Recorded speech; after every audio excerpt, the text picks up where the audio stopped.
রবিবার আবারও ভুয়া পিআরটিসি নিয়ে সরব হল আগরতলা পশ্চিম থানাতে প্রদেশ এনএসইউআইয়ের নেতৃত্ব। এ প্রসঙ্গে বলতে গিয়ে সম্রাট রায় জানায়, যারা বহিরাগতদের জন্য অবৈধ নথিপত্র তৈরি করছে তাদের বিরুদ্ধে কোনো প্রকার প্রশাসনিক কার্যকলাপ দেখা যাচ্ছে না। তার পাশাপাশি যে অফিসগুলি থেকে পিআরটিসি গুলি বানানো হচ্ছে তাদের বিরুদ্ধেও কোনো অ্যাকশন নিচ্ছে না। হায়ার অথরিটি তো তাদের বিরুদ্ধেও আইনি পদক্ষেপ নিতে পারে। সংবাদ মাধ্যমের মধ্য দিয়ে সম্রাট রায় দাবি রাখেন তাদের বিরুদ্ধে যেন উপযুক্ত পদক্ষেপ গ্রহণ করা হয়। তার পাশাপাশি বহিরাগতদের জন্য যারা পিআরটিসি সহ বিভিন্ন নথিপত্রগুলি লক্ষ লক্ষ টাকার বিনিময়ে বানিয়ে দিচ্ছে তাদের বিরুদ্ধে ব্যবস্থা নেওয়ার জন্য দাবি রাখেন তারা। আপনারা তো সবাই জানেন যে এই যে রাজ্যের মধ্যে যে একটা এইভাবে যে পিআরটিসি তৈরি হচ্ছে সেটার বিরুদ্ধে আমরা গত 22 তারিখে আমরা পশ্চিম থানায় আমি একটা মামলা করেছিলাম।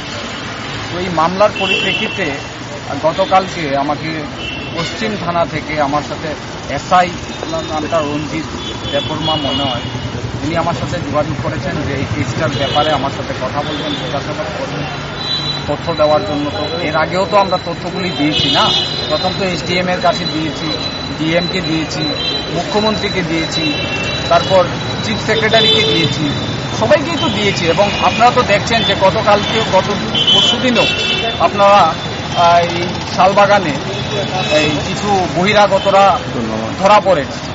তো আমি বলতে চাই যে এইভাবে যে বহিরাগতরা আসছে এবং যারা এটা সাথে যুক্ত তাদের বিরুদ্ধে তো অ্যাকশনটা নিচ্ছে না, এবং যেই অফিস থেকে এই পিআরটিসি গুলো বানানো হচ্ছে তাদের বিরুদ্ধে তো কোনো অ্যাকশন নেই। তাদেরকে তো হায়ার অথরিটি তো তাদেরকে শোকজ করতে পারে, তাদের বিরুদ্ধে আইনি ব্যবস্থা নিতে পারে। তো এটা তো হচ্ছে না। তো আমরা আপনাদের মাধ্যমে বলবো যে এটা সুষ্ঠুভাবে একটা তদন্ত করে এটা ওনাদেরকে যেন অ্যাকশন নেওয়া হয়, ওনাদের বিরুদ্ধে যেন ব্যবস্থা নেওয়া হয়। মানে যারা পিআরটিসিগুলি বহিরাগতদের পিআরটিসিগুলি যারাই বানাচ্ছে, পিআরটিসি নয় শুধু, I card, Aadhaar card, voter ID card এবং বিভিন্ন ধরনের ত্রিপুরা রাজ্যের যে সার্টিফিকেটগুলি আমাদের রাজ্যের ছেলেমেয়েরা করছে, মানে এটা বহিরাগতরা এসে লক্ষ লক্ষ টাকার বিনিময়ে সেইগুলি ত্রিপুরাতে